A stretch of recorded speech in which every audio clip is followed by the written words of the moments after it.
नमस्कार मित्रों, आप हैं बसंत गुरु जी के साथ। आइए कुछ वक्त विचारों की दुनिया में आते हैं। यह विचार हमारे जीवन को बदल के रख देता है। यह पूरा संसार विचारों की ऊर्जा से चलती है। यह विचारों की ऊर्जाएं हमारे यह भौतिक मैटर पदार्थ को बदल के रख देता है। यह विचार की ऊर्जा हमारे वो अणु और परमाणु से भी सूक्ष्म तत्व है जिसको हम इलेक्ट्रॉन, प्रोटॉन और न्यूट्रॉन बोलते हैं। और आवेश जो होता है, धनात्मक और ऋणात्मक आवेश होता है, ये उससे भी उस पार की एनर्जी है। उस एनर्जी के स्वरूप में ही आप इलेक्ट्रॉन, प्रोटॉन और न्यूट्रॉन के रूप में ये हमारा भौतिक पदार्थ अभिव्यक्त होता है। तो जितना ज़्यादा कोई चीज़ सूक्ष्म होता है और जितना ज़्यादा घनीभूत होता है वो उतना ही ज़्यादा एनर्जिक होता है। मित्र, तो ये जो विचार के एनर्जी है, इसकी वैल्यू समझिए कि यदि हम छोटा विचार लेकर के जीवन में चलते हैं तो जब हमारा विचार ही छोटा है तो हमारी सफलता भी छोटा होगा, हमारा जीवन जीने का स्टाइल भी छोटा होगा। हम लोगों से मिलेंगे तो उनके बाबत भी हम बहुत छोटे सोचेंगे। हम उनको लेकर के उनकी मूल्य भी हम बहुत छोटा सम आंकेंगे। उनके समय की कीमत को भी हम बहुत छोटा आंकेंगे। हम उसके व्यक्तित्व को भी हम बहुत छोटा आंकेंगे, क्योंकि हमारे विचार ही छोटा है। जब हमारा विचार में ही खोट है तो फिर हम खरे कैसे बन सकते हैं? जब हमारे विचार में ही क्लोज्ड है तो फिर हम ओपन कैसे हो सकते हैं? जब हमारा विचार में ही कोई पूर्वाग्रह बैठा है तो फिर हम नए चीज़ों को एक्सेप्ट कैसे कर सकते हैं? जब हमारे विचार में ही पहले से ही ताला बंद है, कितने कमरे हैं, मान लीजिए आपके घर में 20 कमरे हैं, 20 कमरे हैं और 18 कमरे सदा बंद रहते हैं, सदैव बंद रहते हैं, और आपका पूरा जीवन 2 कमरे में चलते रहता है।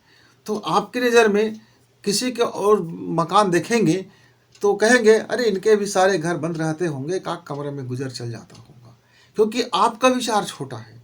तो आप दूसरे लोगों के विचार को भी छोटा करके आंकोगे। तो वो जो कमरा बंद है मित्र, आपका 18 कमरा, वो में तो सड़न है, बदबू है, न जाने क्या है, कब से सफाई नहीं हुआ है, अंधेरा है, उसके अंदर कोई कीमती सामान है कि कुछ नहीं है कि क्या है, वो अंधेरे के गर्त में है। यदि कोई हीरा भी होगा और आप भूख मर रहे हैं, आप मंगन मांग रहे हैं, आप हाथ जोड़ रहे हैं, आप गरीबी के एहसास से भरे हुए हैं, लेकिन आपके बंद कमरे में हीरा का भरा पड़ा हीरा है, लेकिन आप उस कमरे को देख नहीं रहे हो। क्यों? आपके मन में पहले से मानसिकता है कि उस कमरे में भी कुछ नहीं होगा यार, बेकार का होगा, बदबू होगा, और खोलना क्या है।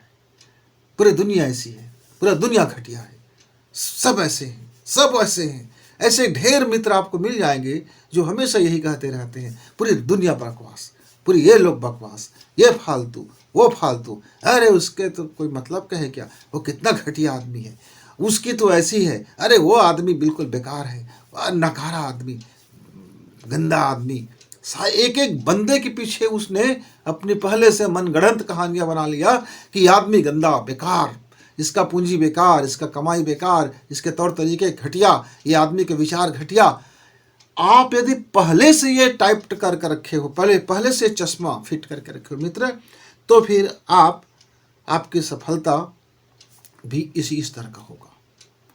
तो सबसे पहले मित्र, हम अपने विचार को शानदार बनाएं, ओपन बनाएं, खुली निगाह से देखें, खुले मन से देखें, खुले दिमाग से देखें, खुले मन से सोचें, खुले मन से समझें। अब मान लीजिए मित्र, एक ब्लैक बोर्ड है, उस ब्लैक बोर्ड में मैंने पहले से ही मार रखा है कि इस ब्लैक बोर्ड में कोई जगह नहीं है, और आड़ी तिरछी लकीरों का मैं भरमार कर दिया हूँ और कहता हूँ क्या पढ़ना लिखना, ये तो है सब उत्तर इसी चीज में तो है, ऐसा है वैसा है, कोई मतलब नहीं है। अब क्या करोगे पढ़ के, आप क्या करोगे हिंदी पढ़ के, क्या करोगे इंग्लिश पढ़ के, क्या करोगे भौतिक पढ़ के, क्या करोगे रसायन पढ़ के, क्या करोगे बायोलॉजी पढ़ के, क्या करोगे गणित पढ़ के, क्या करोगे इंजीनियरिंग पढ़ के, क्या करोगे डॉक्टरी पढ़ के, क्या करोगे, कोई सब फालतू है, सब बकवास है, ऐसा है वैसा है। मैं इतना सारी कचरा आपके दिमाग में पहले डाल दूं और उसके बाद मैं कहूँ मैं आपको बहुत चलो बढ़िया पढ़ाता हूँ। मैंने पहले आपके बुद्धि में कचरा डाल दिया, अब मैं उसके ऊपर से दूध डाल रहा हूँ, उसके ऊपर से मैं अमृत डाल रहा हूँ। उसकी कोई वैल्यू है मित्र? आपने तो पहले पात्र को ही गंदा कर दिया। अब गंदे पात्र में आप कुछ भी डालो ना, कोई औचित्य नहीं है, उसका कोई मतलब नहीं होता है। इसलिए पहला आप अपना विज़न विचार, देखने के तरीके, समझने के तरीके को आप पहले व्यापक कीजिए, समग्रता में लाइए। उसको किसी के द्वारा मनगढ़ंत चीज़ों को मान मत लीजिए। सच्चाई को समझने की कोशिश करें, परखिए। चांद हमेशा अधूरा नहीं होता है। आप चांद के उस पक्ष को देखते हैं जितना पक्ष आपको अभी दिखाई दे रहा है। कल्पना कीजिए, आप द्विज का चांद, तीज का चांद, चतुर्थी का चांद अलग अलग देखते देखते आप जाते हैं शुक्ल पक्ष में, और पूर्णिमा का चांद आप देखते हैं पूरी गोलाई में देखते हैं। और फिर आप देखते हैं जब कृष्ण पक्ष आ जाता है तो फिर चांद की कलाएं घटने लगती है, यानी चांद का स्वरूप बदलने लगता है। और अंधेरे का हिस्सा बढ़ते बढ़ते एक समय ऐसा आता है, अमावस्या का दिन ऐसा आता है कि पूरी तरह से चांद लुप्त हो जाता है, पूरी तरह से अंधेरा दिखाई देता है। अब मान लीजिए आपने अमावस्या के दिन देख लिया चांद को, और आपने पूर्वाग्रह बना लिया कि चांद हमेशा अंधेरा होता है, चांद में कभी प्रकाश हो ही नहीं सकता, चांद तो काला कलुटा है, चांद तो अंधेरे से भरा हुआ है, चांद। अब बताइए, अब एक आदमी चांद को पूर्णिमा में देख लिया है और उसके दिमाग में फिक्स हो गया है चांद सदैव प्रकाशित रहता है, सदैव गोलाकार में दिखाई देता है, चांद बिल्कुल जबरदस्त प्रकाश है, उसमें सफ़ेद दुधिया प्रकाश है, क्या कहना है चांद का। और चांद की जो 28 कला है उसको नहीं देखा आपने। 14 कला अमावस्या का पक्ष का, कृष्ण पक्ष का, और 14 कला आपका शुक्ल पक्ष का प्रकाश होने का, तो 28 पक्ष हो गए ना। तो 28 विधि से जब तक उस चांद को आप नहीं समझोगे, उसकी वह 28 स्वरूप को नहीं समझोगे, उसकी उन कलाओं को नहीं समझोगे, तो फिर आप चांद को कैसे समझोगे मित्र। मनुष्य का जीवन और हमारे दोस्तों का जीवन, ये समाज का जीवन, घर परिवार का जीवन, सबका इसी तरह से अलग अलग समय में अलग अलग कलाओं में रहते हैं। उनका अलग अलग कृत्य होता है, अलग अलग कर्म होते हैं, अलग अलग समय के सापेक्ष कर्म करते हैं, उम्र के सापेक्ष, समय के सापेक्ष समय, और जो उनके पास आज वो वर्तमान में कर्म आ गया है उसके सापेक्ष वो कर्म करते रहते हैं। उस कर्म को यदि आप एक छोटा सा अंश देख करके यदि आप कोई दिमाग में सोच लेते हो कि ये व्यक्ति ऐसा होगा, तो फिर आप गलती हो सकते हैं मित्र। मान लीजिए कर्ण को कोई हंसता हुआ देख लेता भरे दरबार में कि दुर्योधन हंस रहा है, द्रौपदी को वो उसकी बेइज्जती कर रहे हैं और कर्ण हंस रहा है। आप इसको स्वरूप के देख लिए और आपने ये बना लिया कि कर्ण बहुत गंदा व्यक्ति था। अरे वो तो एक नारी के अपमान पे हंस रहा था, एक नारी के अपमान पे हंस रहा था।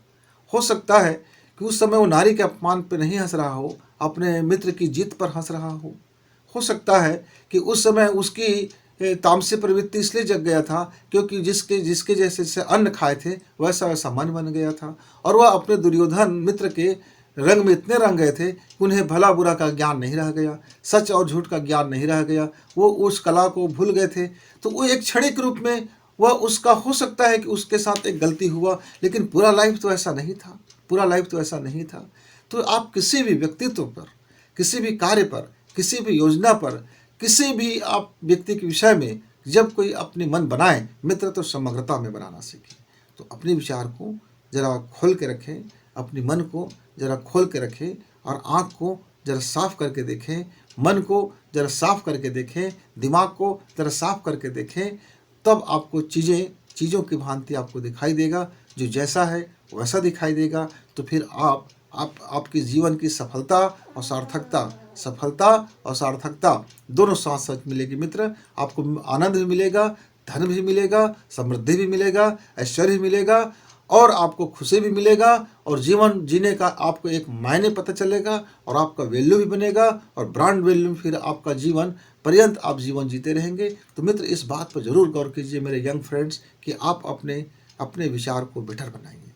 दुनिया आपको सलाम करेगी, दुनिया आपको सैल्यूट करेगी, लेकिन आप बिना विचार का बेटर बने आप सोचेंगे कि मुझको कोई प्रणाम करे, मुझको कोई वैल्यू करे, तो हो सकता है कि आपका 2 रुपये खर्च करके आप 4 लोगों से तालियां बजवा लो। हो सकता है कि आप अपने दोस्तों को पार्टी सार्टी करा करके उनसे वाहवाही ले लो। हो सकता है कि आप 4 रुपये खर्च करके एक झूठे वाहवाही वाले लोगों की टोली बना लो। लेकिन सच्चा मित्र और सच्चा लोग और सच्चे जो लोग होंगे वो आपको ऐसे में सैल्यूट नहीं करेंगे, लेकिन आपका विचार बेटर होगा, आपका जीवन शैली में वो झलकेगा, आपके जीवन में उतरेगा, वो दिखेगा आपके जीवन के साथ साथ कि आप कितने शानदार विचार के व्यक्ति हो। तो दुनिया आपको यूं ही सलाम करेगी, कहेगी वाह देखो भाई, इनके जैसे हमको भी बनना है, इनके विचार की तरह हमको भी अपने विचार करना है, इनके जीवन की तरह हमको भी अपने को बदल लेना है, इनकी माइंड की तरह हमको भी अपने माइंड को सोचने की क्षमता रखना है, इनकी मन की तरह अपने भी मन को निर्मल और दर्पण बना के रखना है, इनकी जो कार्यशैली है वह क्या कहना है। और लोग आपको फॉलो करना शुरू करेंगे, लोग आपको फॉलो करने के लिए देखेंगे। आपके फॉलोअर्स ब्लू टिक वाला नहीं होगा, आपका फॉलोवर इंस्टाग्राम वाला नहीं होगा, आपका फॉलोवर व्हाट्सएप ग्रुप वाला नहीं होगा, आपका फॉलोवर फेसबुक वाला नहीं होगा। ये एक्चुअली फॉलोवर होंगे जो आपके कृतित्व को, आपके व्यक्तित्व को, आपके एटीट्यूड को, आपके जो जीवन जीने की शैली को, आपकी जो थॉट को वो अपने जीवन में उतारने की कोशिश करेंगे, क्योंकि तब वो असली फॉलोवर होंगे मित्र। जब वो ज़िंदगी में खुद को फॉलो करें, तो खुद को फॉलो करें तो अपने विचार को बेटर करेंगे तो बेटर फॉलो होगा। तो इसलिए अपने विचार को ज़रा बेटर कीजिए और व्यवस्थित कीजिए, फिर ज़िंदगी में मज़ा आएगा मित्र। हम छोटी बात लेकर के आते हैं और मैं सोचता हूँ ये बड़ी अनमोल बात होती है। आप इसको देखें, समझें, सुने, चिंतन करें, मनन करें और उसके बाद भी कोई निर्णय पर पहुँचे। तब तक बसंत गुरु जी को इजाज़त। नमस्कार।